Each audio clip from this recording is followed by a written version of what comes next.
Why would you go on him for? What is that? Is that a leaf? Yeah, I think so. Yeah. Oh no, it's not. No, it's the. Can you put the mic down, please? That's it. Thank you. We got there in the end. So, good morning, people. It is Wednesday, the 17th of May, and welcome to TDA, the day after your favorite news platform and home of popular culture, as decided by you wonderful people, the culture. And as always, we are hosted by the bestest in the world. You should introduce yourselves, please. They call me E-Man, the pro-black activist, TDA producer and news analyst, and of course the melanin is jam-packed. Anybody else? No. Okay, well, it's your boy Big Marks from the east side of the bridge, 6 foot plus of pure temptation and all that good stuff. Sorry, all that good stuff. It's just me and E-Man in the building today, man. Me, E-Man and Brent, you get me? So we're gonna try and make sure it's a jam-packed, fun show for you lot. You get me? We're gonna get into it. Everybody all right? Yes. All right, cool. Shouts out Esther. Oh, okay. No, shouts out Esther when she's not here. We just... Oh, that's not right, is it? Like I'm celebrating. Well, she should be celebrating anyway. But yeah, all right, cool. It's gonna be sweet and sharp today, but let's get to these headlines.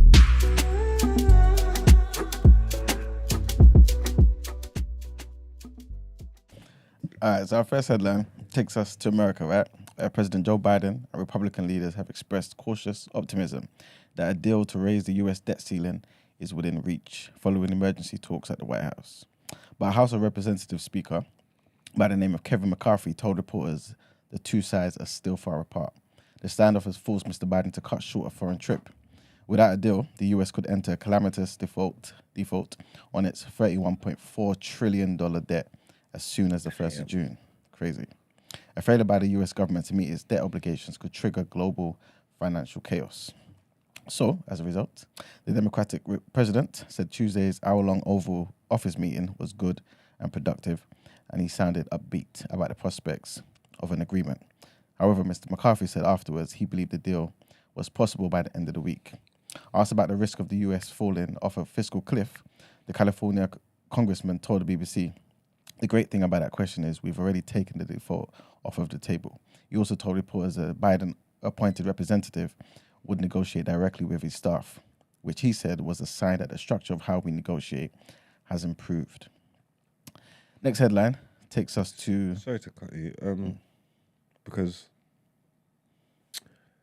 Biden's all old and dry, he's kind of made American politics a bit boring for me. Yeah. Have you noticed that? Or is it just me? No, I agree. Yeah, so I'm not really like keeping like abreast of the situation. How's he doing over there? I think it's still one of these type of situations.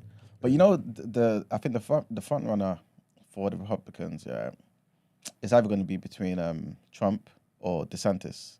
Ron DeSantis, who's I think he's the Florida congressman, isn't it? I believe so. Yeah. So that guy, I feel like he might beat Trump to it, because of all the stuff that's surrounding Trump. Long story short, I feel like if it comes up with DeSantis against Biden, Biden might be in trouble. Because I feel like Biden's too...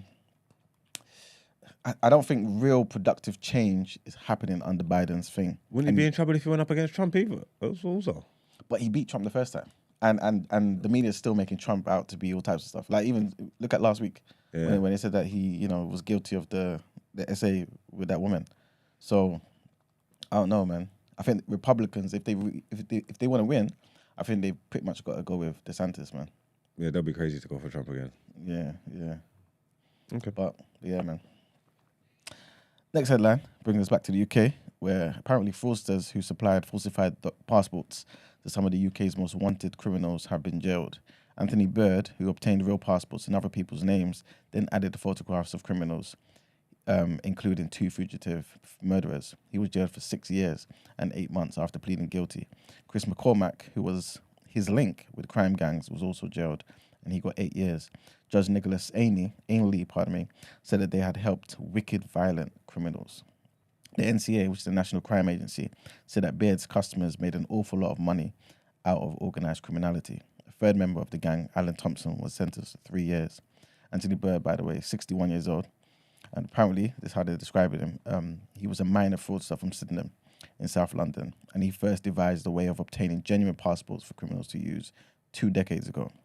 He would find vulnerable people in rehab centres and veteran shelters, many of whom had drug or alcohol problems, and persuade them to lend them their identity in exchange for very little money. He would then apply to renew the vulnerable person's expired passport, but a photo he submitted will be a recent picture of a wanted criminal in need of a new identity. So by using the passport renewal process, he avoided the need for an in-person interview required for new passport applications, something that would be impossible for a criminal hiding out in another country. Beard countersigned the passport photos himself. Later, he involved other people whose occupations included licensees and psychiatrists to supposedly confirm that the passport photos were true likenesses. So he threw it out, man, and he just exploited the system. I think the system needs to take some accountability. You know, but How much was his passports? okay, so what they're saying is that the NCA is saying that he might have supplied as many as 108 fraudulently obtained genuine passports over a 20-year period, charging as much as £15,000 to £2,000 for each one. Yep. And the person whose passports were being used was getting £100. Yeah, imagine. Yeah, he had a system in place though. Telling you. 20 bags for a passport's decent money though. Yeah, 100%. If it's a legit one, they give it to you. Fly the world, wanted criminals. Yeah. That is, this whole organisation, their business must have been booming. Mm-hmm. And he only got what? 8 years? No, 6 years and 8 months. He'll be all right. And he's old as well. Mm-hmm. Yes. Our next headline is going to be based on our topic of the day. And this is about Miss Suella Braverman saying that white people should not feel guilty, right? So she's claimed recently I believe it was yesterday, in that talk that she had to the Tories that we were speaking about yesterday, that white people should not feel any sense of collective guilt over their historic role in slavery. Suella Braverman lashed out at people yesterday, being blamed for things that happened before they were born, as she gave her incendiary and wide-ranging speech to a right-wing conference. Ms. Braverman, who's a daughter of immigrants, lashed out at the legal immigration policy of Rishi Sunak's government, in which she is a senior minister, and she demanded that it be tightened to favour domestic workers. And in comments that will further fuel suggestions she's manoeuvring to eventually replace Mr. Sunak as a right-wing challenger, she apparently used her London speech to fire heavy artillery into the culture war. To a receptive audience, apart from 2 protesters who interrupted her during her speech, she mocked Keir Starmer over gender recognition, saying that Keir Starmer could be Labour's first female Prime Minister. I like the shot. But she also said that the multiculturalism was a recipe for communal disaster and doubled down on controversial remarks last month about grooming gangs being almost all British Pakistani. Addressing the renewed focus of the UK's role in slavery since the start of the BLM campaign, she told the National Conservatism Conference, "I think the left can only sell its vision for the future by making people feel terrible about our past. White people do not exist in a special state of sin or collective guilt." And that's where I'll end it. And that's it for the headlines. All right, then let's get into our topic of the day. What are you saying?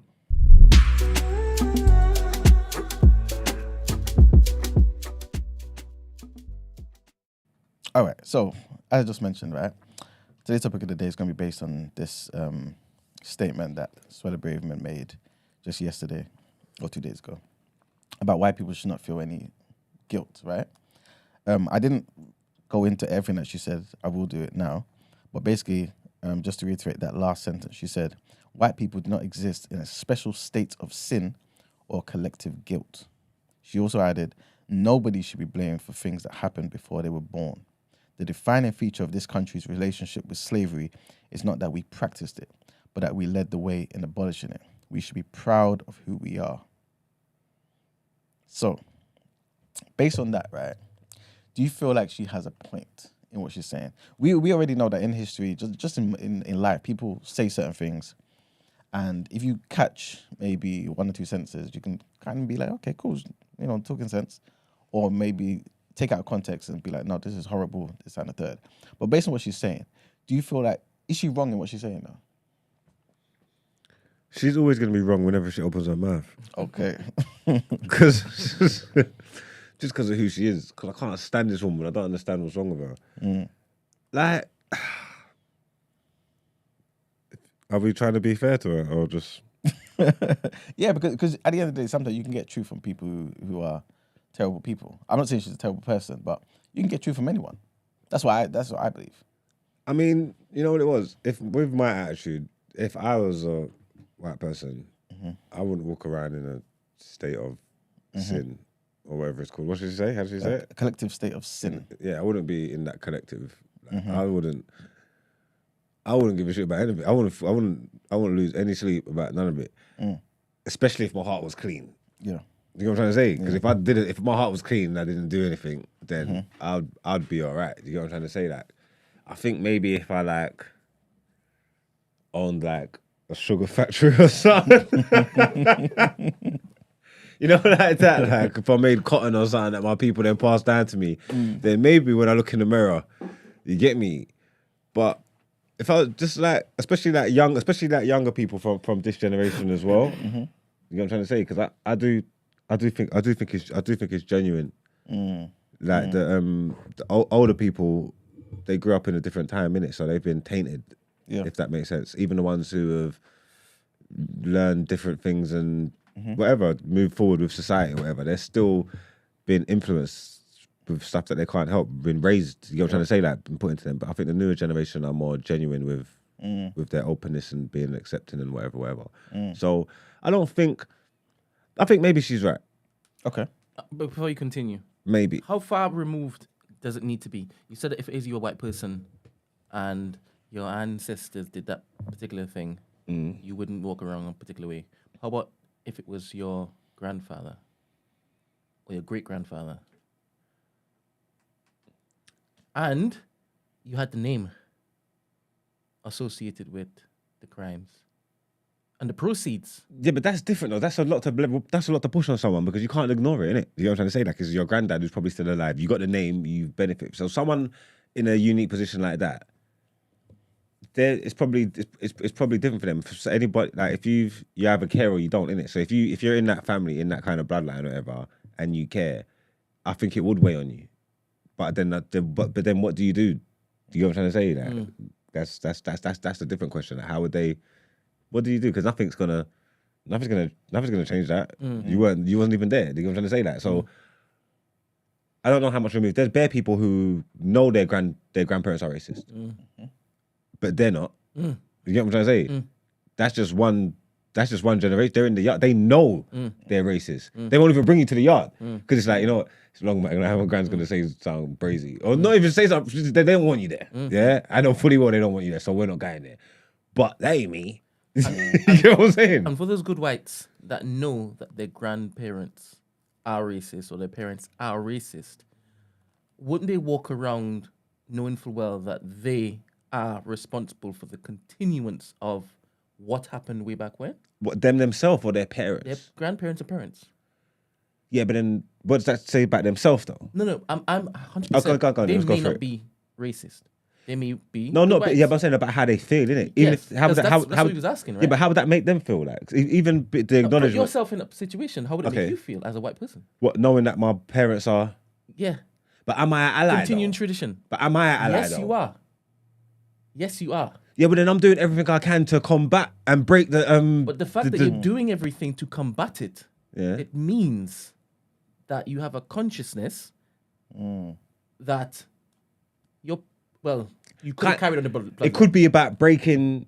It could be about breaking ties, isn't it? Or what's it called? Like just these traditions that this family is setting. I'm gonna be the one to break them, innit? To buck the mold, yeah. To buck the mold, innit? Yeah. So that's not necessarily from a place of feeling of guilt and pressure and all that. Yeah.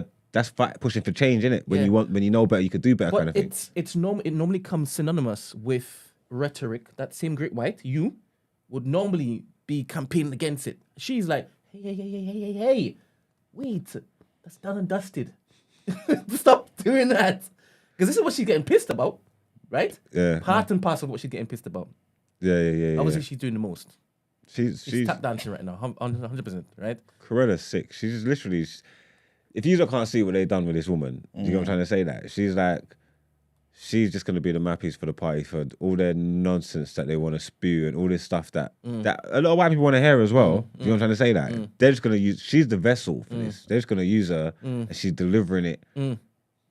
Now, you see, my issue with this thing is there might be validity to what she's saying, Emmanuel, but I know that she's opening up a little hole for there to be an entire chasm. To be, So She's not speaking. There is validity to what she's saying, yeah, but she's not coming from a genuine place. If anything, like anything she does is vindictive. Do you know what I'm trying to say? It's like what you're saying. It's opening the door for so much nonsense. Do you know what I'm trying to say? So it's hard to even. So I'm like, nope, sorry, let them feel guilt. but then is that maybe not a good chess move then? To make it where it's like, wait a minute, you guys are denying something that's obvious. So really, are you the type of people that we need to be caring about? You know what I'm saying? So break that down again. So for example, she's giving you something that's obvious, right? Okay, at least from her perspective. Okay, yeah. Right? Saying, oh yeah, white people shouldn't feel guilty, and we're like, okay, cool, this and the third. I can see why they shouldn't necessarily feel guilty, right? Yeah. But if you're thinking, wait a minute, I can't agree with that because the next thing she's going to bring in is a problem. Yeah. Us denying something That's true. you know what I'm saying? Yeah. It maybe makes us look crazy. So wait, are we tying this to anything else? What do you mean? Any other example? No, like whatever's coming next, isn't it? Because you know something's coming next, innit? You know there's more things coming. You know what I mean? Hey, you know what's funny? Yeah, you remember we were talking about how crazy Pretty Patel is. Yes. No, she's nothing compared to Braverman. You know. Yeah. Braverman's got like It's a different type of history, precedent. Do you feel like Braverman is going to somewhat try and get Sunak out of there and become the Prime Minister?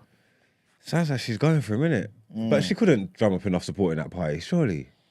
Or are they going to say that because she's crazy enough? Like, we could be as racist as we want with this woman because she's of colour. Do you think?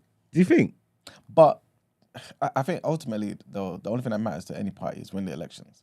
And I'm not too sure that type of rhetoric is going to win the elections. Yeah. You know what I mean? Yeah. It may win over a big section of the Tory party, but the country, You'd be surprised. you'd be surprised. Though, Yeah, exactly. I just started thinking. Trump did it. No, you'd be surprised because you just don't know how people feel. And coming out of the times that we've come out of, yeah, it's gone from Brexit to like, I want to say wartime, even though we weren't in it.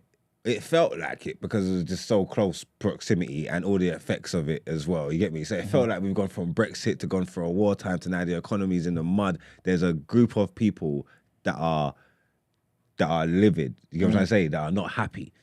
And if she can lead them out of the darkness, why not? Someone, it's like what you're saying with Trump. Someone needs to stand up and if someone stands up and that to be counted for that group here, which is the majority, whether we realize it or not, because we're in our London bubble. You know what I'm trying to say? But the whole country is the whole country, innit? Which is the majority. So if someone stands up to them and they like, boy, and can galvanize them and say, look, this represents us. You never know. You actually never know. This is true, you know. This is true. But then, if that's the case, though, yeah, how do you feel like that would change anything in the mentality of black people, though? Generally, obviously, most of us are in London, right? But black people, obviously, and this is not me trying to fit something into my agenda, innit? I'm just saying, like, most black people are kind of supporting Labour, right, on the left and stuff. If, for example, the country votes for this type of rhetoric, this type of person, right, and they win, do you feel like it's time that black people start to reconsider how we're voting and how we're living? Because surely the system, no matter whose side you're on, isn't favouring you, if that makes sense. I've kind of taken it to another place, but... So basically it's like to make them consider like voting more, basically. No, he's asking you to switch from Labour to Conservatives. I'm not saying... No, because in that same situation, if Suella Braverman can say something like that, right, and the country win, and the country votes for her, like this type of rhetoric doesn't help black people. So wait there. So it's not for us. So you're not saying her winning would scare black people into voting more. So there's more representation. So maybe next time Labour could do better. That's not what you're saying. I'm saying that. Do you think that's a possibility? But I'm also saying, do you feel like it's time we recognise That if the most of Conservatives us, are the truth. What are you saying? What are you trying to say here? that both parties are crap for us, and that there's something else we need to come up with. Okay, You know what I'm saying? Because if we can all vote for Labour and we all not win still, and this type of rhetoric, which is crazy, right, can win, what are we doing there? Surely we're wasting our time. Oh, you're saying our votes are wasted. They don't Like- count for anything. To some degree. So we should stop voting for the party that are losing. But if you're asking us to go to a different party, we're going to lose anyway. We're going to anyway. The representation is not going to be there. If we're all there voting for Labour and it's still not touching the sides, leaving and making a whole new It's even worse. black, it's not even gonna. They're not gonna get no seats. Or no, I'm not necessarily saying that's the solution. Maybe us thinking about getting into politics much more. You know what I'm saying? Maybe getting into the Labour Party, I guess, a lot more. Or doing something completely different to what we've been doing for the past, for decades now. You know what I'm saying? Because surely, if this, again, if the equivalent of a Trump was to win it, Suella Braverman saying all this type of stuff, and she wins, right? She became the Prime Minister and she wins. Surely that tells you something about the state of the country and how the country sees us and our plight and other minorities, I guess. What would the I'm option saying? be for you if you saw that happen? I really don't know. But my default is always doing for self. Like whatever government is in there, I feel like black people need to try and think of the best type of policies. Attach ourselves to the best type of policies that can help us personally. That's always my default. So this is why I always say I'm not blue, I'm not red. I'm just whatever's best for us. You know what I'm saying? So I'm thinking if blue, or obviously not for us, and red can't do anything for us, what's next? How do we do certain things? Lib Dems, man. Hey, Lib Dems have never won anything, though, innit? Well, they joint one, innit? Oh yeah, this is true. Coalition. Yes. They joint one. That's Yes, you got to give it to them. That is They true. was dead there. They was dead there. That's It was that true. Craig. Clegg, yes. Nick Yeah. Clegg And then he caved. with Cameron. Yeah. Yeah, it only lasted a couple of years, isn't it? I don't think it was. Was it a full 4 years? The coalition. Yeah, full 5 years. Was it even that? I think they did another general election, innit? I don't think it was. I don't think it was the full thing, was it? No, I don't think it was. And even then, it was just David Cameron anyway. It was just David Cameron just doing his thing. Nick Clegg running behind him. Yeah, for Couldn't real. tell a man nothing. For real. You get what I'm saying? It helped him personally, though, innit? Because what is he now? He's doing something for Google, innit? Who, Clegg? Yeah, or I Facebook. wouldn't know. Yeah, he's topping one of these companies now, man. What's that? Making big money. He said it helped him. He ran away. He ran away. He had to, innit? Yeah, but I mean, he they was helped him. promising wiping off college fees, university fees. Whenever I hear stuff like that, I don't take no one serious, man. You see politics. Yeah. Is that a thing? Culturally, do white people push that in their families? Do they grow them? You see, It's a class thing. Yeah, that's what I was no, gonna but you say. see, say that South Asians and that they will groom like doctors and that, innit? So traditionally in there, you get what I mean? So I'm saying is there a section of or a community that does? Yes. You're saying it's class basically. Yeah, and it's all a case of we'll place you in positions Yeah. of To help influence us. and power. Yeah, So we can It's help each just, other. Yeah. It's- So then, is it not about then black families, maybe the African families, the Caribbean families, maybe changing the mindset and start building for the future and Yes. putting these things in Exactly. raising politicians Yeah. for your future, for your kids and that, Exactly. putting them in positions to be maybe that's what it is. That's Exactly. the problem. That's what I'm thinking. Because I feel like we kind of just vote for these parties, and it's not enough of us in those parties to actually bring our real life concerns to the forefront. We only got a few of them who kind of talk for us. Remember the Asian lady from the Labour Party before, who it's like early TDA days, when she was talking for us, saying how what was it? Oh, I don't want to mix up two of these. Funny enough, they were both Asian ladies. I don't want to mix up what she said, but she was saying something about black people. Oh, can't and remember. then somebody called in and said they're her brethren, but she's not like that. Yeah. Yeah. I hope you're still listening.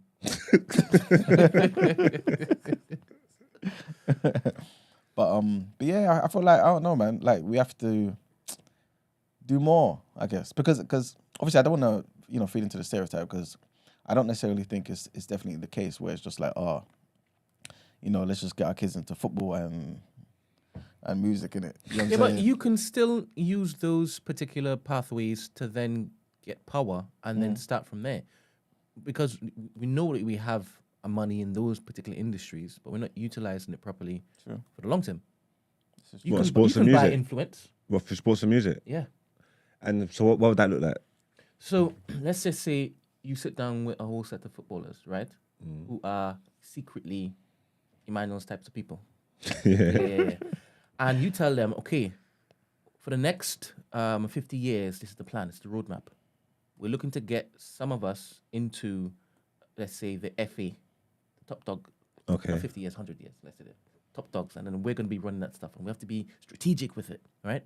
You could even look to buy influence and lobby certain politicians who may be the councillor of Brent Talk, whatever, right? And you build them up to say, all right, it's like an insider, right? So we will fund you.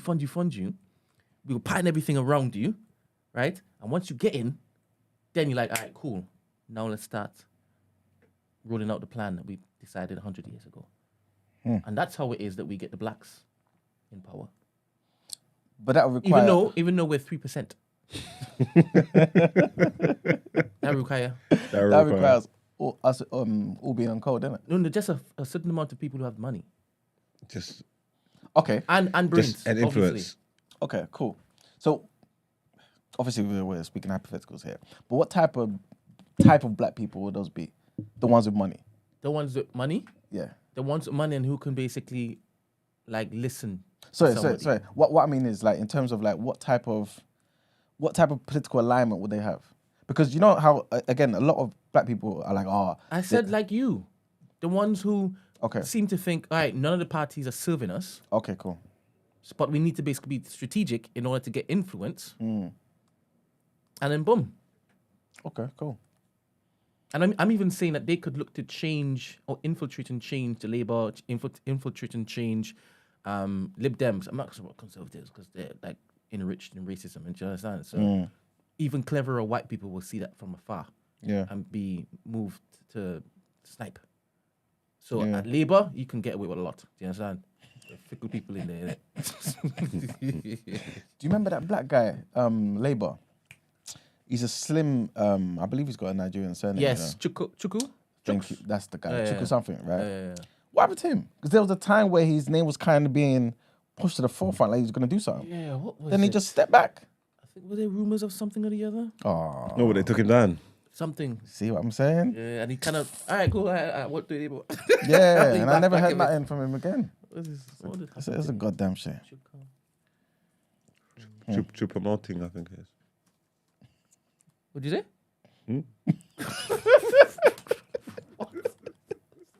I think it begins with a U, something. Yeah. I believe. Chuka, UMUNNA. What? UMUNNA. A man didn't even try and say it, he 'Cause I spelled don't it wanna out. butcher He it. said, I don't want to butcher it. Manuel? Second? UMUNNA. UMUNN. Umuna? Okay. Yeah, I think so. I think he's an Igbo man. All right. Yeah. That's why I asked you, innit? I'm not Igbo. But yeah, yeah. So people are saying, he's a Streatham MP. Is he still the Streatham MP, guys? But yeah, him. Okay, so he became independent due to Brexit. Someone saying, cool. Wow, people are really going for him, man, saying he's a waste man, flip-flopping between Tories and Labour. But was he really flip-flopping between them? I don't know. Either way, right? It seemed like he's been the closest to getting any type of notoriety as a potential leader for like the Labour Party. Because nobody's talking about David Lammy being a potential leader. You know what I'm saying? He's got, Tottenham, right? yeah, he's Tottenham, yeah. And he kind of just stays there as Tottenham MP and shadow minister for something. What is his role again? It just went out of my head. But yeah, him. Yeah, but it's like no one really considers him. I don't know, man. I don't know. I feel like we just got a long way to go. It's not even easy to move up through these parties. What's homegirl called again? Who, Dan Abbott? Nah. The one that came. Oh, that came. Yeah. Oh, Telly.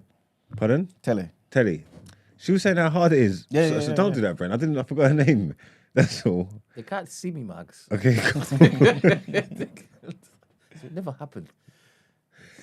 Yeah, she was saying like how hard it is and all that. So it's not even like a man can just wake up one day and inject some black leader somewhere. Like, do you know what I'm trying to say? Like, they've got to go through. That's got to be their mission from their life. Like, and if we saw one tomorrow, he would have been or she would have been doing this for decades, bro. Yeah. This would, you get what I'm trying to say? To reach where we are. She's been working her whole life to be an overnight success kind of thing. You don't just get them. It's true. You know what? We don't have to take over a political party. We just have to basically galvanize enough power to be able to influence them when it is they look to lobby. There's not enough numbers. There is. If you deep it, right? If we take over the media space, right, and basically make all of the young people zombies to whatever we want. Okay, yeah. Then 100% when it comes time for election, they will have to make us promises. Yes. What is contracts or whatever to our people this and next. They won't allow you that much control in the media space. What do you mean take over their media They space? won't allow us. We put it now. Who we talk about? Yeah. Because we could. Yeah. Go on. Who's they? Yeah. The powers that So be. we handed it over to you. Go. The institutions that's been here forever. You know what I'm trying to say? Like they understand how important media is. That's why they use it when they're doing their things. And obviously, this is a free medium, like an internet and stuff like that. Because there's only so much that they can control, whatever. But if someone built up that much influence in a media space and then politicized it and used it for their own good, they ain't letting you do that. And I don't know who they are or how they stop you, but they ain't letting you do that. But doesn't it start somewhere though? In like what was the late 19th century? Yeah. What's the Jewish guy who basically started designing stuff? Herzl. He was a newspaper guy. He started writing articles about how the Jews need their own homeland, this, that, and the third. 100 years later, they got this. Obviously, there was a situation with the World War, this, that, and the third. But now they actually got land. Obviously, the land's being contested. There's wars every day, but it started from newspaper columns. You know what I'm saying? So the media can be that powerful. You know what I'm saying? Especially the internet, where no one's really. Are they policing the internet? Would you say they're policing the internet? No, but Marx would have you believe that they are. Yeah. So if no one's policing the internet, no one's policing. Because there's a free market on the internet, like, and we're moving into a freer market with the whole tribal war against freedom of speech. They infiltrate their markets. They put people in them spaces, yeah, and they make them galvanize people and send out all these messages, yeah. And people think, yeah, that they're going towards some free thinking individual, whatnot. But it's not. It's going to be He's controlled. He's controlled. He's a puppet Name one. for the man. I don't know. Don't do that.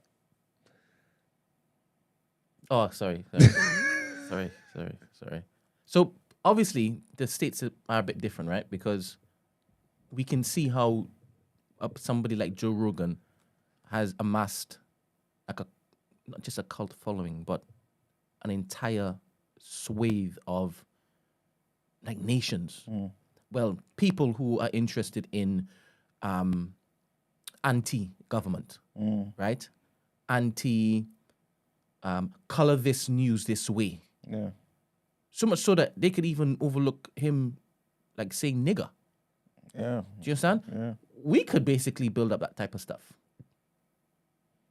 Potentially, yeah. And we don't have to basically make it political until is that we know we are big enough to be able to make it political. It's going to take a lot of planning. But the thing is, behind any political party is what though?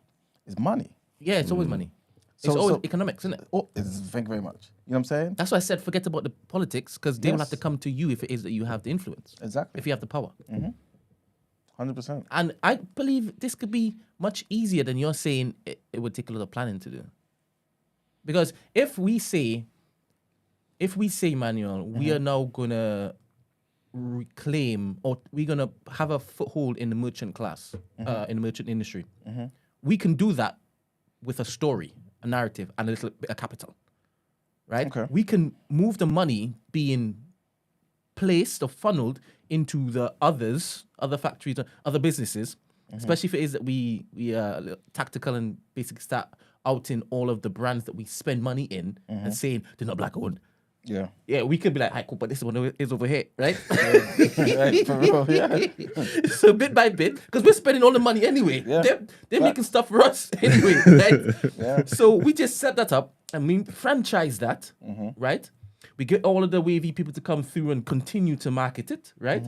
After a while, we don't need the wavy people anymore because we're making the wavy people, right? And we're making the wavy clothes. Once we've got the merchant class, immediately, the people who currently have the merchant class, the merchant industry, they're dwindling in. So they're coming to us now for jobs. So that's fine, okay.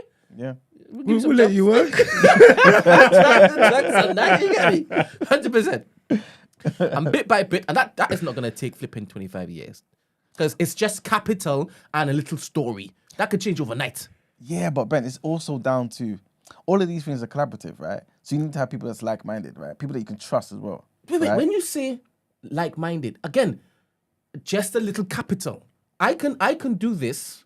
I can start off with a little factory, right? Yeah. And a story. Because obviously the online, you can go clear, right? With a little story, a little narrative, right? Yeah. And a little couple threads from a couple people, right? So I believe that once it is that you start there, Yes. that could be built. Okay. Just a little capital. Yeah. The type of money that we're churning, we're letting like pass through our pockets into somebody else's pockets is ridiculous. Every single month, let alone every year. We just need an iota, a little minuscule part of that percentage to set up one factory and then go from there. Yeah.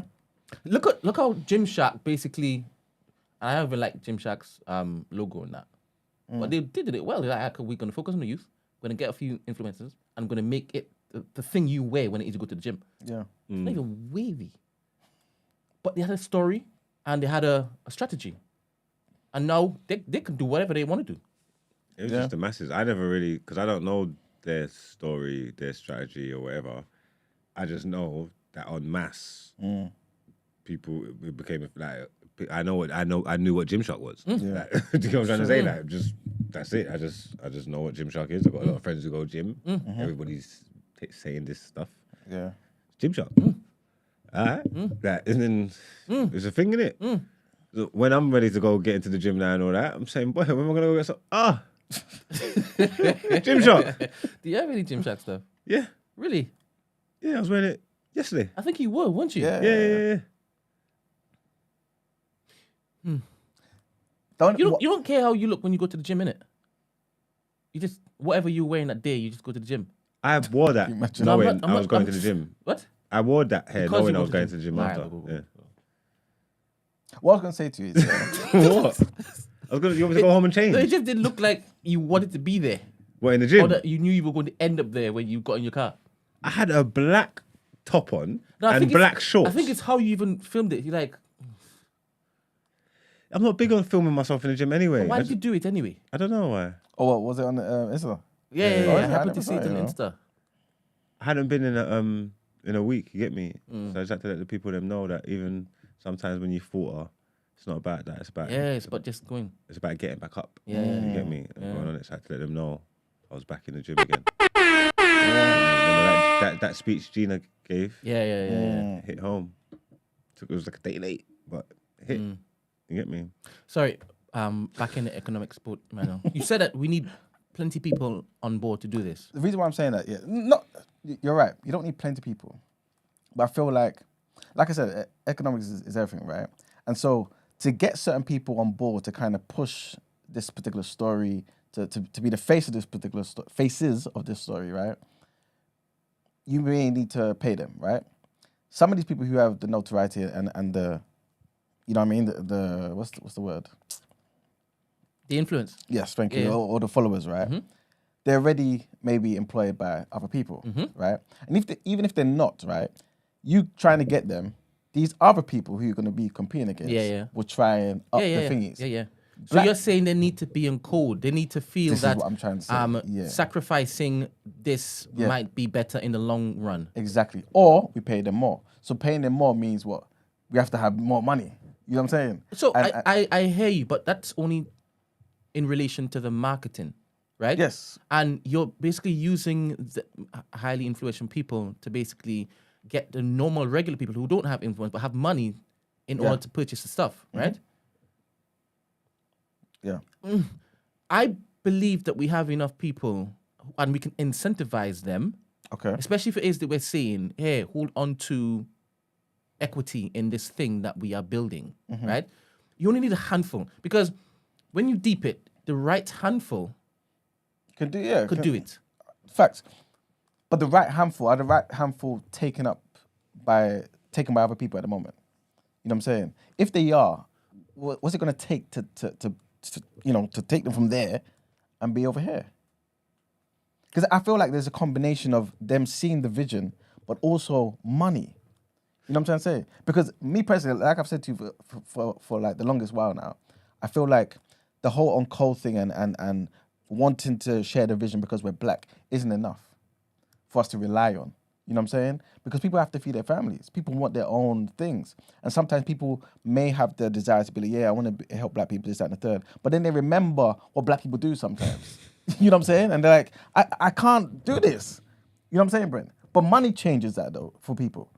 You know what I'm saying? Yeah, but because you need to be smart with this, because you can't look to try to, you can't just project your feelings onto other people, thinking that, because I feel this way, you're also going to want to do this particular thing, yeah? Okay, cool. Okay. Yeah, so in everything that you need to do, you should be wise about it. Yes.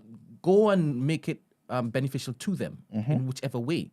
Find out what it is that they need. And if it is that you feel that this is a important chess piece to have on board, make sure and give them anything that they need in order to get them on board. Do you understand? I think that's the wisest thing, because why would you just run out on a hope and a pray?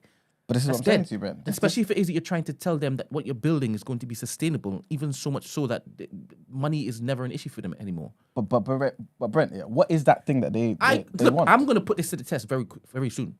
This same thing that we're talking about right now, I'm putting this, but each time it is, I'm going to be talking to somebody. I'm going to be like proposing, this is how you win, like forever. Do you understand? Yeah. And this is how, again, money will be 100% like in play. It might be deferred money, right? It might just be wait a while, but then you have to pad it with something else. Do you understand? Now, I'm mindful of all of that, but that's not just black people, to be honest. Yes, it might be heightened in the black community because of trauma and years of looking at your own black person looking to kick you whilst you're trying to enter a door. Not so much just white people. And yes, systemic. I hear that. But we still make our beds in the systemic system and not look to basically change it any opportunity we can. And then we wait until it is that we're 50-something to then start saying, let me try to give back. It might be too late then. Anyway, we not fault these people, because it's still good that they still want to do that at that time, because you can still lobby them for these particular moments, right? But anyway, so I think it's important at all points to not look to just ask them to be like you, right? Sometimes you have to show them that being like you does work, but before then, you have to basically, hold that. That's basically what I'm saying. Yeah. I agree, and this is why I was basically saying that capital can't necessarily be small. No, I never said the capital should be small, but I'm talking about in relation to the amount of money we are spending every year on this 100%, stuff. 100%. We're spending billions. What? Yeah, of course. Willfully as well. Yeah. Because sometimes it's just a case of, I think we talked about this before, Emmanuel. Let's just say some dope concept of a salon is in South London, but it's struggling, right?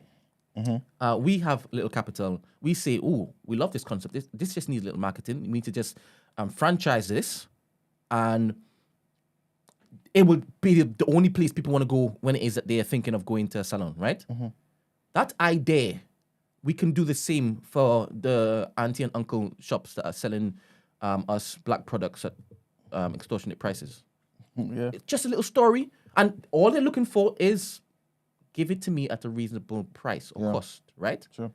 And more so if it is, it's some of them want ethically sourced and stuff. You know, some of them blacks are on this stuff. There's I'm not saying it's bad, but a little capital could make all of that good, and a little story behind it.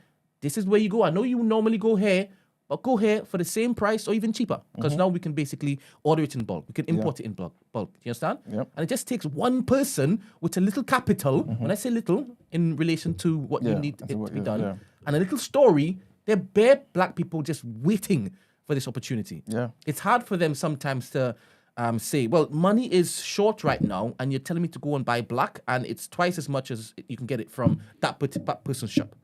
So it's difficult sometimes. Yeah, I would want to, but it's difficult sometimes. Just change that, change the mechanics a bit, change the math a little around, just a little capital influx, just a little story backed on that, and I'm telling you, it will flush, and you will even get young people first up, and white people who are allies, white people who feel guilty, all these people that they're talking about right now, they'll 100%. I'm backing this. Do you understand? Because you guys have been done for the longest while. Now you're looking after yourself, you're feeding yourself, you're creating for yourself, and it's actually making our country more cultural. That means more people are coming to this country because they want to be here, because it's good vibes. I'm thinking in 100 years, 100%, we could change the dynamics, man. Brett's got the plan. Yeah, I agree. I agree with you, man. I see the vision, Brett. Yeah. Another question. I don't want us to obviously go too in depth in this one, because I think it's important. But also because I think certain things can't necessarily be discussed openly just yet, right? Especially when you're strategizing. Yes. But what industry do you feel like white people have kind of cornered? I'm being very general when I say property. white people. Property industry. Land. Okay. Wait. And I'm talking about wealthy, class, obviously. When you say white people, who are you talking about? Yeah, it could be the wealthy people, whatever it may be. Like, for example, if you say music, right? Okay, you know, if you say rap music, you'd be like, oh, black people in it, right? No. Not necessarily? Music, no. You meant who controls the Music's run by white people. No, sorry. Yeah, we don't. Not run by, in terms of like the people in the forefront. But that's not fair. But that's like saying like basketball's run by black people. No, it's not. No. Because all in the forefront, all the players are black. Yeah. All the owners are. Clarify what you're asking. Yeah, because I'm gonna get to a point. I'm gonna get to a point. Basically, what I'm trying to say is, right, what thing is there that, all right, the gist of where I'm going with this is, what thing is there that white people own that black people are in the forefront of? Because why can't it be a thing where, okay, you know what, this particular industry where white people need to be the face of it and are thriving, why can't we be in the background and still have white people in the front, but we're controlling it? Well, it's weird because of the way it works. Yeah, there can be white people that control black spaces. Yeah. Yeah. I think because of the way the world's been, the picture's been painted and the way they see man. Yeah. I don't know whether white people will be. I don't want to say comfortable with it, but I don't know whether white people will feel the need to be somewhere in a in a white space controlled by black people, because there's so many white people that there's going to be a white equivalent version that. Do you get what I mean? Kind of thing. There's going to be a white version that they'll probably rather just go there, innit? Like, do you get what I'm trying to say? Yeah, I get what you're saying. But then, watch this. Let's just say Dangote, yeah, I think he's the richest man in Africa, right?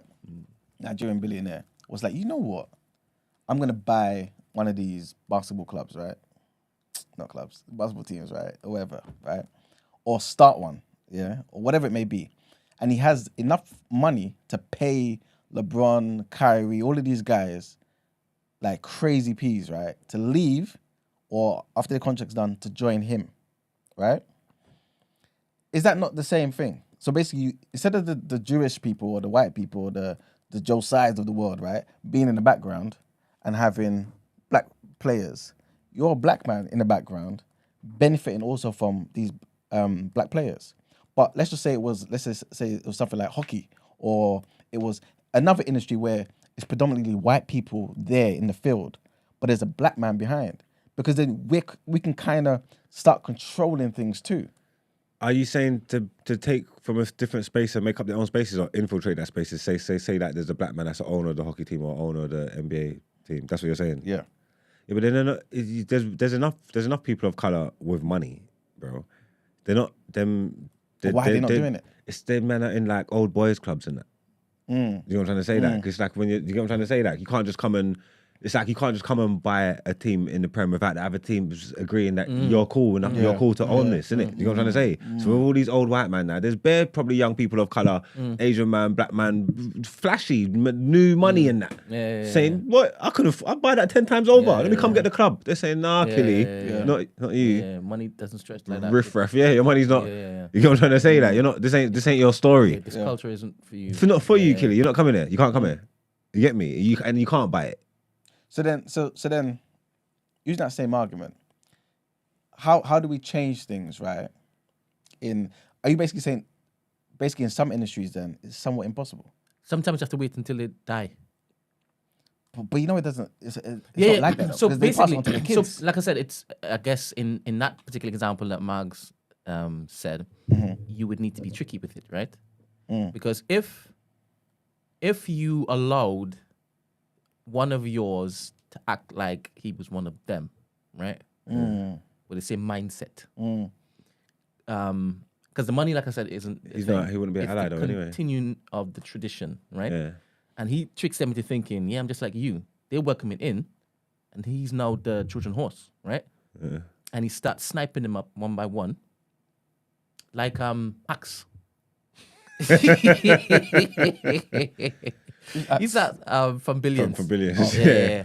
He started walking from the inside, and then after a while, like, ta-da, bitches. Maybe you see that they let Michael Jordan own the Charlotte Hornets. I think he's selling it, or he's either just sold it or he's selling it. Yeah, but was he allowed to own that himself, or did he need brethren? Partners. Like, is he like a percentage with a white man, or was it his? Yeah, for real. The Premier League used to be an all boys club, innit?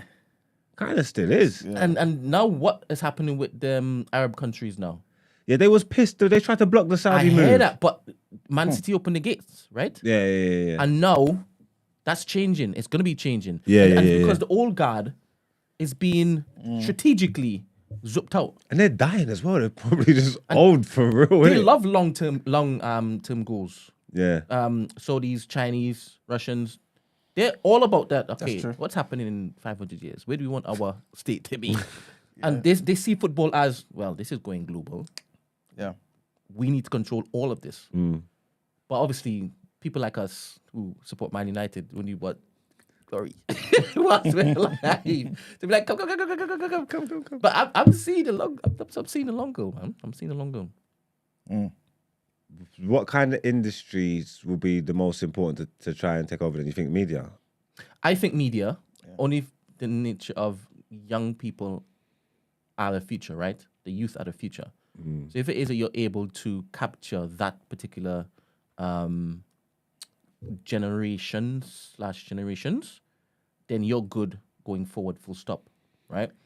If you monopolize or can take control over something that's important, then that's when when they're lobbying and when they want to do their thing. Like if you've got something that's, I don't know, say like you're saying like for Trucking. land, if you could get bare land, or say trucking or something. Logistics, yeah. Like if you can control the industry that like when these are doing their campaign, like this is important. Yeah. Like we need this to function. That's what it's at. You get what I'm trying to say? This Like is why I liked season 2 or season 3 of The Wire. What was the Docs? the Docs was season 2. Season 2. Because that could shut everything down, right? Yeah, everything trade went through the Docs. Yeah. So I hear what you're saying, but I still feel as though, no, you're right, because the powerful people, that's where the money is. Yeah. That's really where the money is. And you need to be in a position where other powerful people are coming to you because for your help, is the aid, if that makes sense. And then it's you scratch my back, I scratch yours. That's how you're in a position of power. All right, cool. Yeah. You need this from me. Yeah. We need this from yeah. you. Because how did Dangote make all his money? Was it oil? Yeah, but he came from a rich family. Okay. But yeah. Yeah, you got a leg up, obviously. So not oil. Why did I say oil?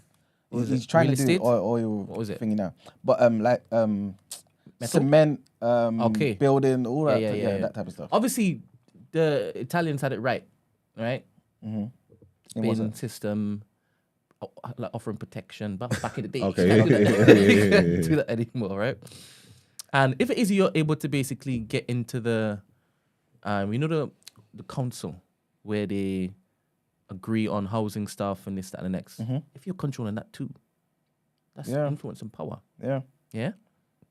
But we shouldn't just want to just do all of it at once. Cool. The black people right now could utilize their skill sets for media.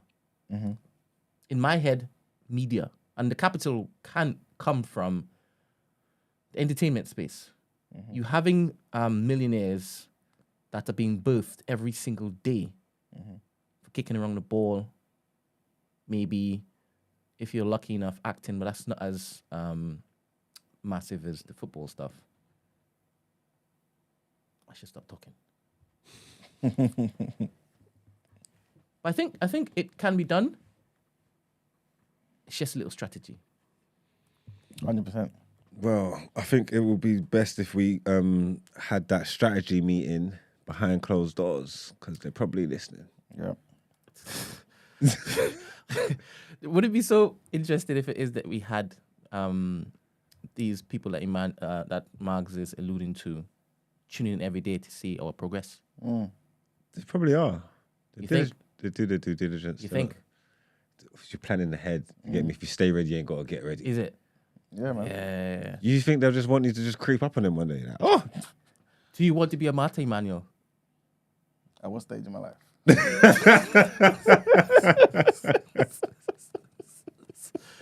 How old was Lumumba? Lumumba. Yeah. Too young, man. All right. Too young. Didn't get to see his children. That's a damn shame. How many did he have? I remember him having a daughter. I'm not too sure if he had more. But yeah. But yeah, they're definitely like listening to either find ways to obviously give us money in the future to, kind of, Yeah. you know what I'm saying? Or to infiltrate.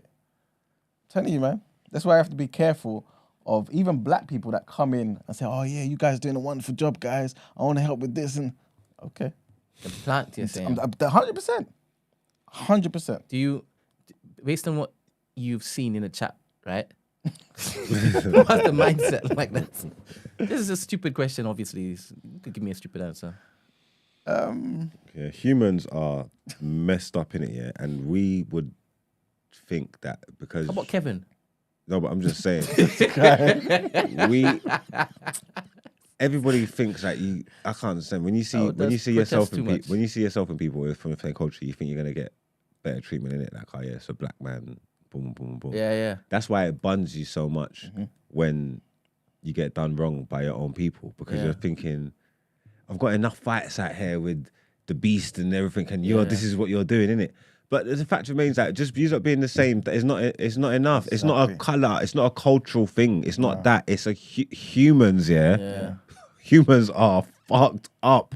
Yeah. You get what I'm trying to say? Black, white, whatever. You get what I'm trying to say? That, and this is what it is. Because it's people. There's a saying that people say, always be your own people, man. Like it always be your own people. But it's not just your own people. It's everybody. It just hurts you more. Yeah. When it's your own. You know what I'm trying to say? It's what Tricky was saying, isn't it? All right, let's get into some headlines. Let's get into some headlines, please.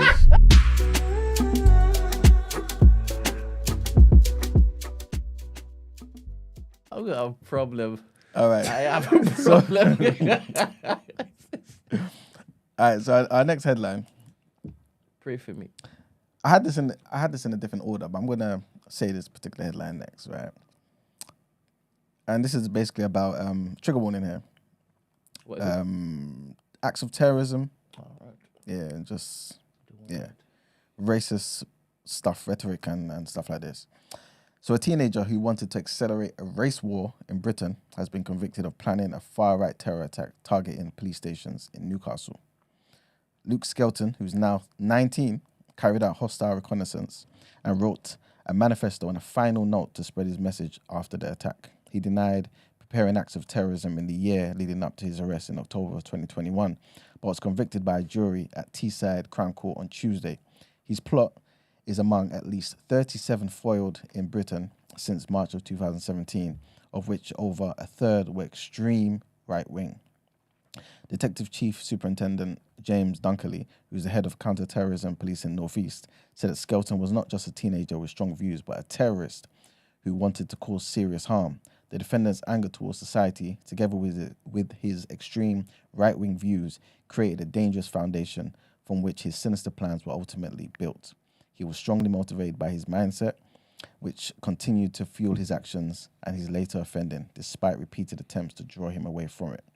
The former student, who's autistic, told jurors his writings were fantasia and that he did not want to harm anybody. But prosecutors said that he held racist, sexist, Islamophobic, and anti-Semitic views, lionized far-right terror attacks around the world, and saw violence as a way to achieve his political objectives. This guy was 19. In his final note, Skelton wrote that he aimed to accelerate the coming collapse and racial war in Britain when people would die in the thousands. He was drafted in January of 2021, months after staff at his school had reported him to the government's Prevent Counter-Terrorism scheme. Yeah, man. That's what people are doing. Next thing takes us to Ecuador, where Ecuador's president, Guillermo Lasso, had asserted his innocence over corruption charges at an impeachment trial being held in the National Assembly. Mr. Lasso is 67 and has been accused of embezzling funds from public companies. The Conservative leader told the opposition-controlled parliament his accusers lacked evidence and suggested that the trial was politically motivated. It's the second time he has tried to remove the president from office since he was sworn in May of 2021. Impeachment proceedings last year failed to garner enough votes to make it to the trial stage, but last week, 88 out of 116 lawmakers present voted in favour of the trial going ahead, which was enough for it to take place. The trial represents the final stage of the impeachment proceedings and will culminate in a vote by lawmakers on whether Mr. Lasso should stay in office or be ousted. And the last headline here, when I heard about this, when was this? When was that at the gym? 2 days ago. Basically, Fela, yeah? The legendary Afrobeat musician and politician and prophet. That great guy. His son, Seun Kuti. Huh? He's a prophet? Yeah, he's a prophet, man. Why not? Oh. I throw it in there as well. He predicted bad things will happen in Nigeria. All this nonsense, the corruption that will continue and escalate. He spoke about this in his music. But anyway, his son, Seun Kuti, was arrested for allegedly assaulting a police officer. Apparently, he slapped the hell out of the police officer, man. That's your name. Yes, it is. So an order was made for the arrest of Kuti. Oh, there's a video. Oh, was it? Yeah. I've not seen the video, you know. Me neither.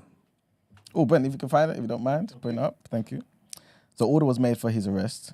And him, Mr. Seun Kuti, is a Grammy-nominated saxophonist and singer. On Saturday, after a viral video, showed him on the road shouting and apparently pushing and smacking the police officer. This is what police have said. Obviously, we're going to see the video in a minute. But he turned himself in early on Monday to the headquarters of the Lagos State Police Command, accompanied by a lawyer and a family representative. A police spokesperson relayed this on Twitter. And the ongoing investigation will be detailed, transparent, professionally pursued, and justice will be manifestly served for all parties involved. This is what Benjamin Hudenian said, who is the lawyer and family representative that he went to the police station with. Again, Seun Kuti is the youngest of Fela Kuti's children. He's 40 years old. He's a charismatic figure and activist who was bitterly critical of Nigeria's military regimes. Well, this is Fela. You know what I'm saying? But Fela died in 1997, for those who are unaware. But yeah, man, I guess it's in the genes, man. In the genes, he dealt with him. You ain't found it, Brent? Nope. It's all right. Can you use your imagination? Let's get into... Oh, it's not Word on the Road, is it? Is it People's Journal? Yeah, it's good. Let's get into people.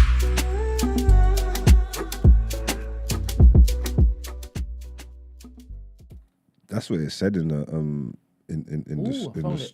Oh, sorry. Let's see. Let me put it up. Said he was shouting and thing. Okay. Is it gonna play? Civilian or uniform, stop the assault. Oh, he boxed him. By Nana. Published May 15, 2023. Ooh. There are evidently He lessons to boxed learn, him and the good most and important is proper. how we can have a holistic approach to these violent tendencies in all.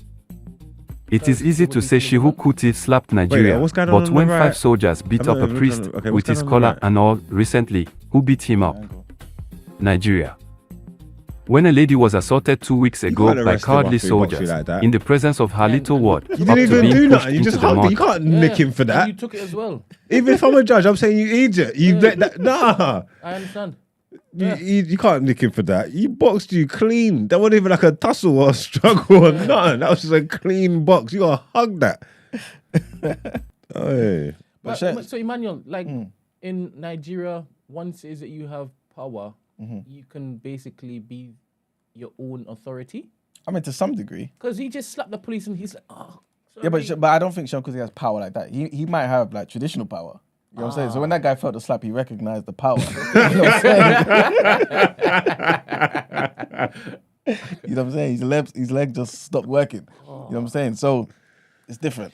And You know what I thing mean? you know, he didn't even.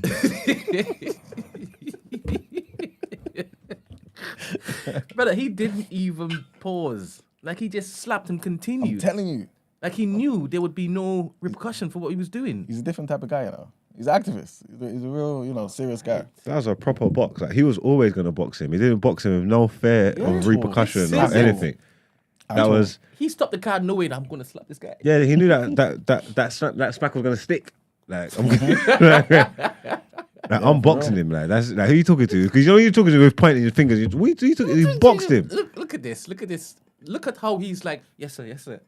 He's Oh, this is different. Is this a different angle of it? On the left. Yeah, is that a different angle? Because I saw it was. I was. Oh no, it's the same thing. So I'll- just a video. I've just paused it. Okay.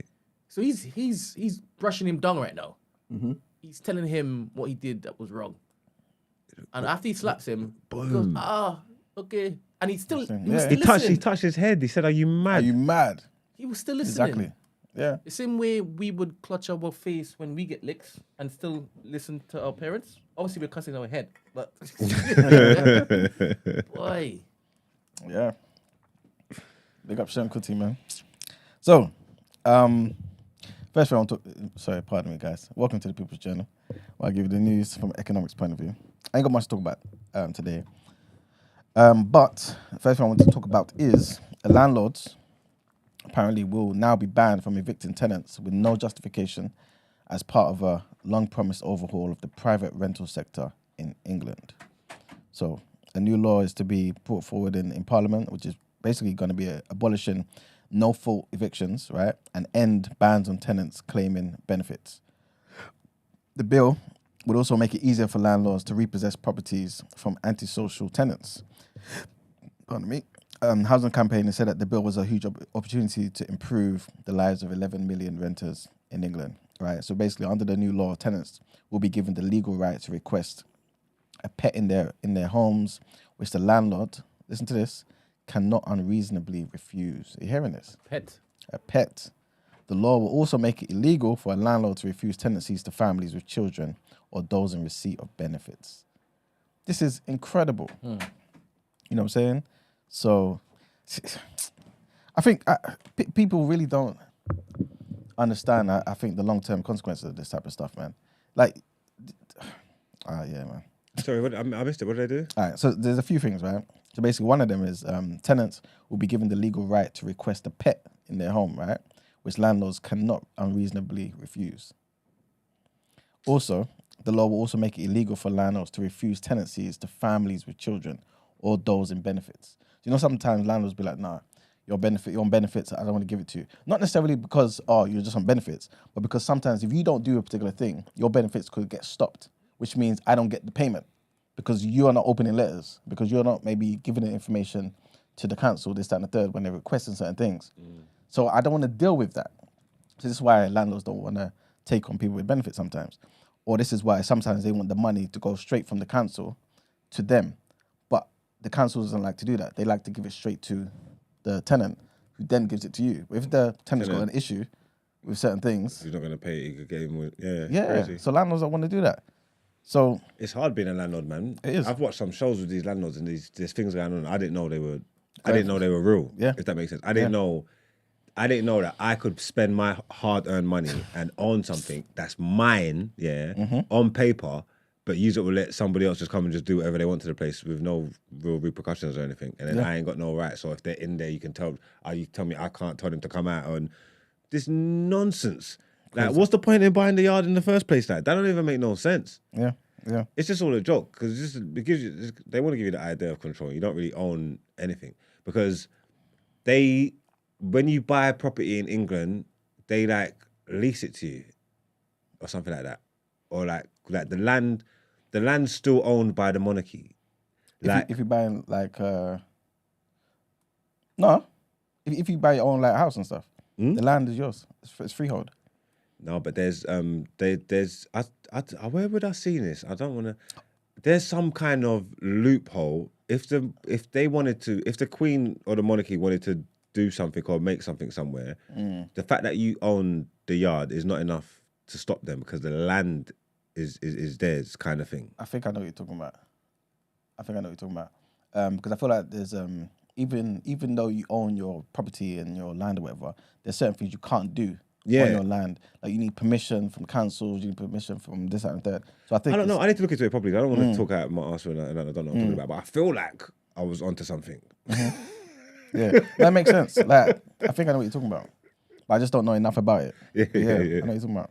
I don't know. Someone in the chat said, "Oh, Emmanuel has no empathy whatsoever." My good brother, please call in, man. Tell me why. What happened? But yeah, so that's basically the situation at hand with regards to new reform when it comes into the private rental sector. Also, guess what? Bird flu has been detected, man. Bird flu has been detected in 2 poultry workers in this UK. The cases are believed to be linked to exposure to sick birds on a single poultry farm where the 2 people were known to have recently worked, of course. But neither one of the workers have suffered symptoms of infection, and both of the cases were found during I'm not too sure if it was a random screening, but I'm assuming there was some type of something in it because there's no symptoms. So they must have, maybe it was a random screening. But yeah, needless to say, 2 people have got bird flu.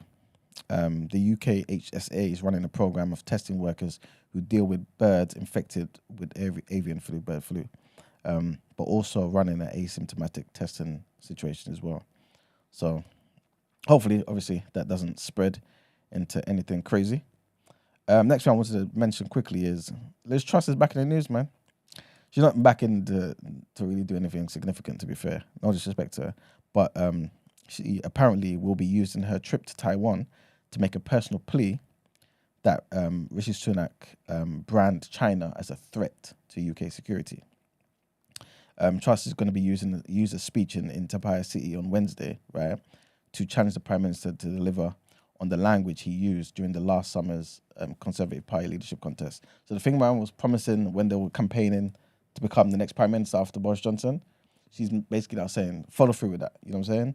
So, yeah, China is a threat, and it's about time you recognise this. She said they're the biggest long-term threat to Britain, which I understand. Obviously, I don't know if she means it in any other way other than economically, but that's what she's saying. She said last summer, the now British Prime Minister described China as the biggest long-term threat to Britain and said Confucius institutes should be closed. He was right, and we need to see that those policies are enacted urgently. The UK's integrated review needs to be amended to state clearly that China is a threat. Confucius institutes should be closed down immediately. Instead, a service could be provided by organisations with the support of Hong Kong nationals and Taiwanese nationals who have come to the UK on a free basis. And that's pretty much it for the People's Journal. All right, then. Have we got us on this? Are we with more headlines? Yeah, more headlines, please.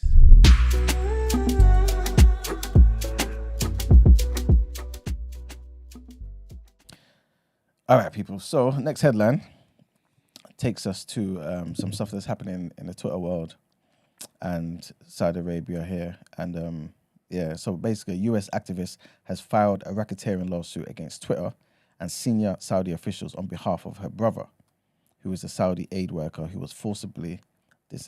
basically was forcibly made to disappear, basically, and then later sentenced to 20 years in jail for using a satirical and anonymous Twitter account to mock the Riyadh government.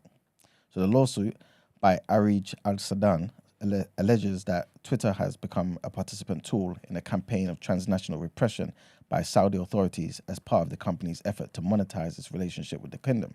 Saudi Arabia is Twitter's second largest investor after Elon Musk. Did you guys know that? No. Wow. Saudi Arabia, yeah. Hold up, let me just Google bad that. Yeah. Yo, they're doing a lot over there, you know. Like, you guys just mentioned the whole thing about, obviously, getting into the football thingy. The other day, I saw a video about how they've got now the biggest safari outside of Africa. Oh, is it? Safari in Arabia, you know. Like, what's going on there? So, yeah, they've apparently just, like most of the things over there, is artificial and whatnot, innit? But they've got thousands of animals and this, that, and the third that they've taken from Africa. Not just taken, obviously, bought properly, right? And, yeah, they're doing stuff over there, man. So, yeah, they're really changing their country, man. Really, yeah, doing. Ain't that where they're building the wall as well? Yes. Isn't it? The city. Yeah, that thing. That long thing, self-contained thing. Yeah. So yeah, man. At the heart of the case lies the story of Arij's brother, who's Abducted, who's a former aid worker with the Red Crescent, who has not been seen or heard since 2021, when the Saudi court sentenced him to 20 years in prison and a 20-year travel ban for his use of Twitter. The lawsuit, which was filed at the U.S. District Court in the Northern District of California on Tuesday, contains critical new details about Mr. Abdulrahman's story, including that the former aid worker created his anonymous Twitter account while living in the U.S. He did so, the complaint alleges, in order to call out hypocrisy in the kingdom's ruling family. He then returned to Saudi Arabia in 2014 before being kidnapped by the kingdom's secret police in March of 2018. So they've been tracking him, man. U.S. prosecutors have separately established that Saudi authorities illegally obtained confidential data about Twitter users between 2014 and 2015 from two covert Saudi government agents who were working for the company. So the so-called Twitter spies targeted individuals like Mr. Abdulrahman. This is what the suit is alleging. People like him who were posting critical or embarrassing information about Saudi Arabia and its royal family. Again, the lawsuit alleges that even as Twitter's two Saudi employees, Ali Al-Zabara and Ahmed Al-Mutari, who are now wanted by the FBI, by the way, and are believed to be living in Saudi Arabia, they were illegally obtaining confidential user data that Saudi Arabia was simultaneously using to do certain things, man, and increase their equity stake in Twitter as well. So the information submitted to Saudi authorities included names, birth dates, device identifiers, phone numbers, IP addresses, IP session histories of anonymous users. And this is how they got this gentleman who is now just missing, man. Sad. Next headline, trigger warning here. And this was about abduction, right, kidnapping. And I believe it, yeah, anyway, let me just get straight into it. So basically, a young girl who was abducted by her mother in Illinois has finally been found safe 6 years after she vanished, you know, when a North Carolina store owner recognized her from where? A Netflix show. Crazy. Kayla Unbehorn was 9 years old when she disappeared without a trace while in the care of her mother, Heather Unbehorn. I may be pronouncing the surname wrong. But yeah, it was on the 4th of July 2017, and Kayla had gone for a visit with her mother, who had visitation rights, but not full custody of her. The next day, Kayla's father, who had full custody, went to pick her up from her mother's house in Illinois, Wheaton, Illinois, to find his daughter and her mother was missing. A search was launched to track down the abducted child, but for years the trail went cold. However, Kayla's story wasn't forgotten, and the case was featured on an episode of Netflix's Unsolved Mysteries, and that particular show was called Abducted by a Parent. Last month, the National Center for Missing and Exploited Children released an age progression photo to show how Kayla may look now, because she's now 15, almost 6 years after she vanished. A chance sighting more than 600 miles away in North Carolina had finally led to authorities locating the missing child. An unidentified owner of a store in Asheville spotted Kayla, now 15, in a local shopping center and recognized her from the Netflix show. the Good Samaritan called the police, who found Kayla and took her into protective custody. Miss Umbehon, the mother, was arrested and charged with 1 count of child abduction, according to the Kane the Kane County's State Attorney's Office. She's being held on a $250,000 bond, and further charges are also possible. Yeah, man. I'm glad that they found her. But yeah. Why was she that under duress? I'm not too sure, you know. I think it's just one of those things where it sounds like this to me, I'm not too sure. That where just contention between the parents and the mum just wanted full custody. I just took her. You know what I'm saying? So, but full custody was really for the dad. Okay. Yeah, so they were gone for like a good 6 years, man. Crazy. But yeah, hopefully, at least the mum hopefully was looking after her, innit? Properly, but yeah. She would have been. She was walking around the shopping centre. She was cool. She was straight and moving like they done a raid and took her out the basement in the yard and things. She was buying candy in the shop. but you never know why like the mum didn't get full custody. You know what I'm saying? Like, because typically they're just giving it to mums. You're saying she must have been a bad person not to, or done something shaky not to get the custody, innit? But then, or maybe she was vulnerable. She had, you know what I mean, an addiction or something. I don't know. I hear it though, man. You just hug it, man. You just do the crime, do the time, man. This is it. You got 6 years with your daughter that you wouldn't have got. Right. Last headlines. A little update of what we reported on earlier in this week, and this is about the situation with Malawi's Rastafarian children and how they're now allowed to return to school now that the ban has been lifted. So about 1,200 Rastafarian children in Malawi are expected to return to state schools over the next month after being banned for a decade because of their hair. After a landmark decision at the High Court in March, letters have now been sent out to about 7,000 schools telling head teachers that the exclusion of children with dreadlocks from the classroom has been ruled as unconstitutional. There's not much more to this. But yeah, that's pretty much it, man. So at least they rectified certain things. Beautiful. All right, and that's cool. it for the headlines. Let's get into the reaction.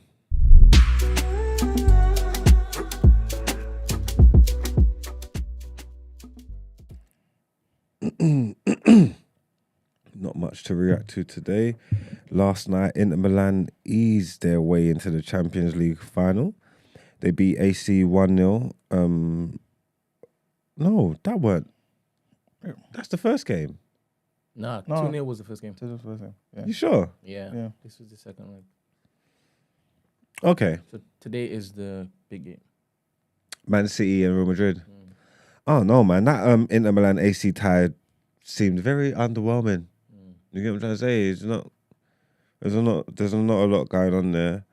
I feel like the winner of the Champions League is playing tonight. You get what I'm saying? The winner of the Champions League is playing tonight, so all roads lead to. Oh, they done Bernabeu already. Etihad, didn't it? Yeah. All roads lead to Etihad tonight, man. Man City versus Real Madrid. Is it 1-1? It is at the moment, yeah. Yes. It's 1-1, isn't it? This is a shootout to the It is. final. It's a cup Crazy. final. This is a Yeah. big game. I'm going to be invested. I shall be watching football tonight. Definitely going to take this one in. So we'll let you know how that went tomorrow. In Avenues, I didn't watch it, but the playoffs was taking place and Sunderland went into the playoff with a 1-0 win, 1-0 advantage. And they lost 2-0, man. They got dumped out. So I think Luton are going to the finals. We don't know who they're playing yet because they have a playoff games today. But Luton are in the playoff finals. Sunderland, I would have liked to see Sunderland back in the Prem, man. Thought they were going to do it. And Ahmad's been over there cooking as well. But yeah, I'll let you know who they're playing tomorrow. And lastly, in sports news, basically, Sheikh Jassim bin Hamid Al Thani. First of his name. Yeah. He's forwarded with another bid now. You get me? So the story's been going around that Ineos and Sir Jim Ratcliffe are basically the preferred bidders for the Glazer family. It's not 100% bid.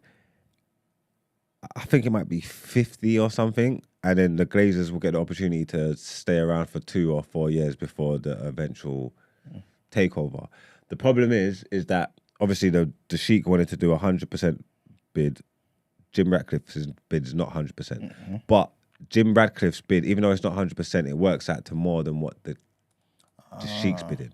Do you know what I mean? Because if it was 100% at the rate at the price he's giving, it would value the club at 6 billion or something, basically. And I don't think the Sheik's gone into 6 billion all one time. But they're saying now he's come with a last ditch 11th hour thing. He's been doing last ditches, no? Because he was involved. There were the 3 rounds of bidding. He's been involved in the 3 rounds of bidding. He's been going through it. And this final, I don't know why they came up with this stupid system about this rounds and dates and all this. Like, they don't even work like that. I don't know anyway. But he's been involved in it. It's just up into this final round now, and the story came out. And it's like Ratcliffe is in front, innit? Yeah. And then I didn't hear nothing for a few days, and it's like now he's saying no. And actually, you know what? I'm pulling up.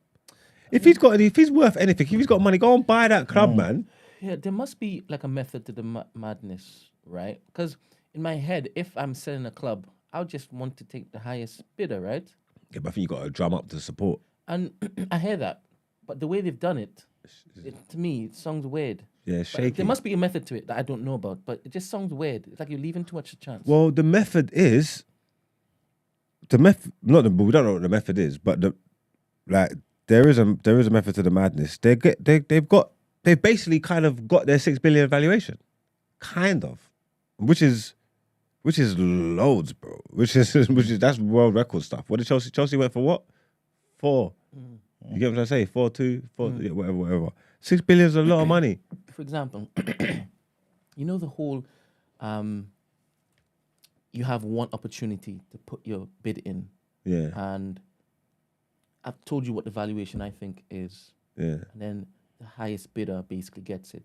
Wouldn't you then take the number and then go to basically these people said that they're going to pay this much. You're going to raise it? You're going to... Yeah. Why do you do that? But ain't that what they're doing though? Essentially. Is it? Well, because when you Because if that's the case, then the man with the most money should never lose. But this is what's so confusing about the situation, because the Sheik's got the most money. He's So- got an entire state. Yeah. So why isn't he just This is what I'm saying. That's why I said I don't understand the method. what the Glazer's method or the Sheik's method though? Because I don't understand what the Sheik's doing. I don't understand why he ain't just pulled his money. Like if you're gonna go that high, I don't understand why he didn't just do it in the first place. I know no matter how much money you got, yeah, £6 billion is £6 billion, yeah. And when your first bid's 5, you don't throw another billion on top. That's just not how it works. You're not gonna go from 5 to 6. You get me? I think that bid that they got there now from the Sheik's probably 5.5. Realistically, me just doing the maths of everything that's going on, I reckon it's probably 5.5. And he's saying is you take it, you can get it all now up front, take it or leave it. Kind of thing. I don't think he's gone 6. Because if he's gone 6, there wouldn't be enough to talk about. They'll just take it. He's not going to go 6. That's Maybe it's the involvement of the Glazers that isn't part of the Sheikh's deal.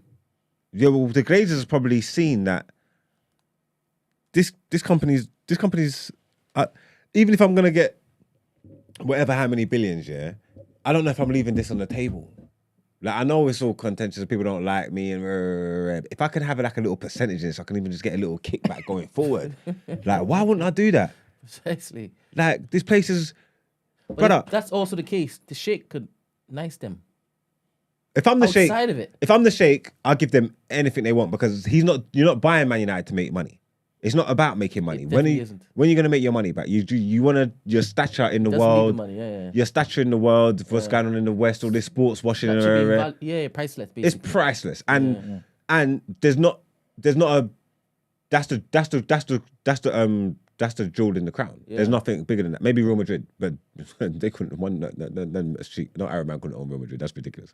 You know what I'm trying to say? You're saying it's ridiculous because of the nature of the Spanish country? Just because it's Real Madrid, they wouldn't do that. It's Real Madrid. Like United's probably the biggest club in the world, but it's really Real Madrid. Like, do you know what I'm trying to say? Like, they wouldn't do that. They couldn't do that. United's different. Like, and that's what I say. Them man, they can't leave that on the table. United being up for sale, how do you leave that on the table? With basically, yeah, when they're doing their sports washing and they're doing their dick measuring and whatnot, and the Saudis got this and Qatar's got that, United is probably and Abu Dhabi's got the that. biggest, Willie. Yeah. What? It's the biggest things out there. You get me? There's no. He's shitting on everyone once he owns United. Yeah. So I don't understand why he's playing. I'll just do it. Here's a 7. 7. Yeah. Oh, well, you only want to take 7, Gilly, because you know what? I'll go it like that. Yeah. But if it's worth 5, right, or 4, for example, you ask me to pay 7. But it's not the business acumen that he's basically saying, I want the world to know that I'm a great businessman, right? Yeah. Money, he tells people what money means. Yeah. Do you understand? Yeah, but it's still like it's still being ripped off though. Like, why are you spending? No, but Marx just said it isn't about being seen as being ripped off, because what he's looking for is priceless. Yeah. You can't put a price on that. Like, he can't let that. If his money's so long as they make out, and it clearly is, it's documented, yeah, he can't let that go. How can you let United go, bro? Like, you pay what you gotta pay, you get it over the line, bro. And You when do it. When you lose it, you didn't realize it was just $500 million that you decided to squabble over. you get what I'm still saying? have all of that there, and you make it in a week. If your money's as long as they're saying, you get that, bro. Yeah. Like, are you mad? Because if I'm that Sheikh, that's my club. I don't care. I don't give a shit. So I don't know. Well, maybe I guess he has that mentality, but he's still thinking, I don't want to be spending more than I need to. You know what I'm saying? So it's like, okay, cool. If it goes down to the last thingy, to the final wire, or whatever, And- then Oh, so you're saying he is going to win in the end. He just doesn't want to be. yeah, potentially. Oh, yeah, yeah. it could be doing that. That's good news for you, Mags. I mean, either way, I think it's all right. You know, I'll be honest with Yeah. you, Inos and Sir Ratcliffe. brother. Roman Abramovich has got worth 9 billion. Sir Jim's worth 13.5 or something like that. If you told me Roman was taking over United, I'll tell you were back, because I know what Roman's on. I've seen how he moves. But does Sir Ratcliffe move like Roman? Because he was. Maybe not, but he's got the resources to, is what I'm saying. It's not like a. No, but Roman was willing to basically be as ruthless as hell, though, with his resources. I get you, but I'm Would just Sir saying. Ratcliffe do that? I don't know, but he's got the means to, though. That's the point. That's what you want. I can't speak what's in his heart and in his head. Look at our people. We got. I mean, we ain't moving like Roman. You lot got money over there, innit? Mm-hmm. You lot have got bread. Mm-hmm. Yeah, I don't know. I want you guys to be purchased by the Arab nation, to be honest. Yeah, because I think you just want us to be. It becomes the next thing. You want us to Because be after a while- marred. You want us to be marred in 100%. controversy. No, That's why. not even that. Because you see how Man City is now, nobody cares when Man City wins the league anymore? Yeah. Oh, you're saying that United's going to get like that? I'm saying. Nah, that's I'm saying. I'm going going to play the long game. Oh, you won again? You won again? Right. No, she couldn't get like that, man. You'll It's see. United. But yeah, man, that's the end of our reaction news, man. Let's get into Done Out Here.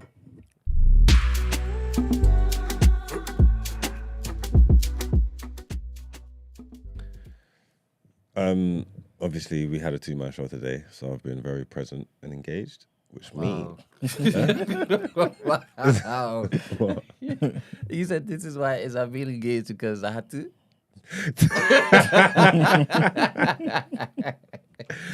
No, the point I'm making is I haven't gone forward in the deck. Ah, right. You get me? Usually, while You're reading. we're talking, I'll go ahead and I'll preempt what I want to talk about at the end of the show.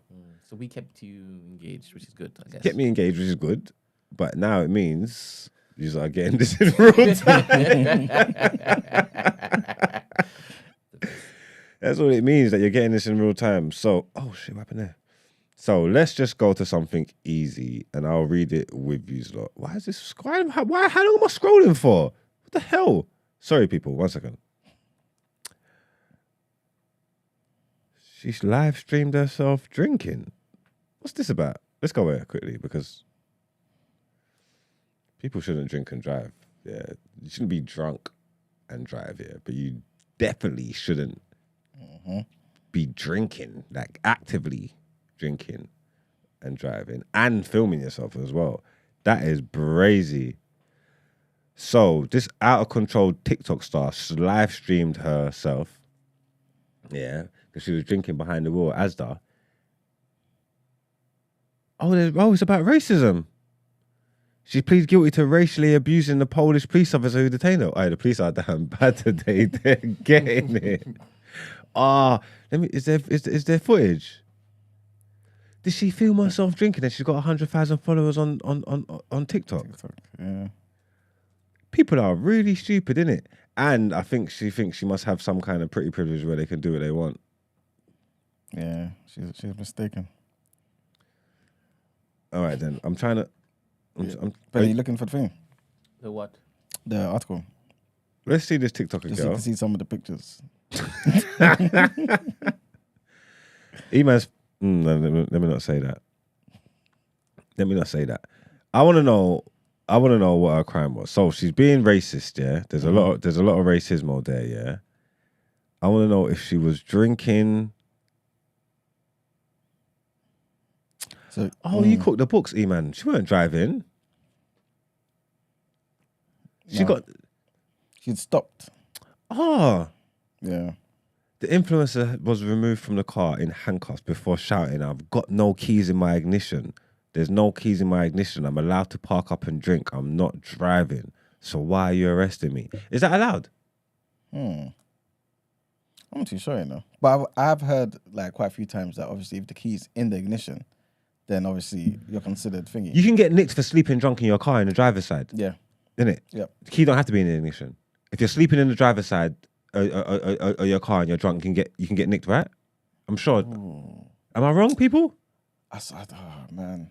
The rules for driving and drinking and even being parked up, are a bit shaky. Yeah. Yeah?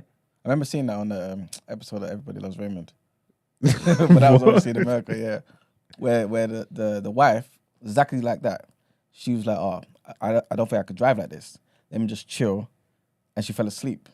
She got arrested. Okay, because I've said this to someone before, yeah, and I'm nearly people help me in the chat if you can. I'm nearly sure, yeah, you're not allowed to sit in your car drunk and even if the engine ain't on, if you got your keys on you, you're not allowed to sit in your driver's side drunk and sleep and stuff like that. I think they can arrest you for that, right? Let me double check. But I think you need to ask Bard, man. Mm-hmm. Man said the keys got to be in the ignition. No, if you're on the driver's side, you'll get wrapped. Yep, I think that's illegal. Okay, cool. So she's in the wrong. She's in the wrong anyway. I wish I had a chance, yeah, because I don't know what's going on here. You get what I'm trying to say? That I'm trying to read the story in real time to try and get to the crux of it, get to the bottom of it, to find out where the juice is, yeah. And I am lost. E-Man told me she filmed herself drinking and driving. That's what the header said to me. Come to find out, she didn't. So now I don't know what's going on. 1 second, people. 1 second. But she's racist. Why is she racist to the Polish woman? Where's this person from? Is that like white on white crime? She looks like she might be from like the Middle East or something. Like a Persian thing or something? Her name is Sahi. Yeah. She was arrested on the suspicion of drink driving. Bro, when was she driving? I can't do this, people. I can't get into this story. It's too much. I'm so sorry. I was misled. I thought this girl was streaming, necking shots on the motorway or something like that. And she wasn't. Oh, she's mixed. She's English and Punjabi. Okay. Yes. But I don't know if she's done it here then, to be honest with you, because I'm not actually sure what she's done. Because she told the officer, learn English, you European. Learn English, you European, whatever you are. Exactly. At this day and age. Can you imagine? From migrant parents. She's Suella Braverman's cousin. This is the kind of thing that Suella Braverman's breeding. You know what I'm trying to say? This is it. I said you're European, whatever you are. There was no need for that. Well, she's done it here because she's racist at the very minimum. You get me? People of color can be racist, apparently. In a completely separate incident, she was arrested on suspicion of drink driving, but she failed again to provide. She later admitted the charge as a result. Sai is currently serving two concurrent driving disqualifications and has secured hundreds of pounds worth of fines. Well, she's banned from driving at least. She better not drive again because they send people to prison for that, boy. They send people to prison for driving for fun. Like, anyone can get it. But yeah, basically, she's a racist and she's an idiot. And she pleaded guilty, so I'm guessing she done it. And if I read that story, you wouldn't have heard about it. Is what the guy said to her, though? What did he say? He said, I'm a serving officer and a Polish national. It took hard work and courage to become a police officer. I had to prove I speak good enough English and pass tests. I work to exactly the same criteria as my British colleagues. Almost every day I'm subject to some sort of derogatory comment. Do you feel for him? I mean, he might just be a guy who just wants to be out there, do some good out there, go back to his family, man. And this person's telling me that I'm a European, wherever you are. Why? These times you're like me. You're a foreigner. We ain't like you. I ain't got no sympathy for Babylon. But Babylon, we ain't the same, Killy. Yeah? You, whatever, so and so.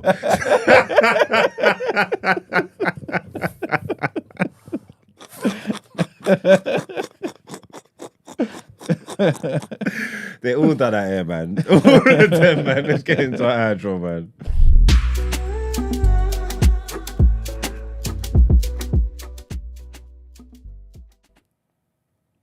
All right, as well, we got to the end of the show. We made it. Thanks for being there with us. Thanks everybody for coming in, all our wonderful guests. Shout out Brendan E-Man in the building. You don't know the routine, like the video, share it. It's going to be up all day. Share it with your people, them, all that good stuff. We've got a community. It's thriving. Yeah. Shouts out the mods. Shouts out everybody in the chat. Everybody, yeah, man. That was it, man. It was a great day. We'll see you tomorrow, man. Ciao.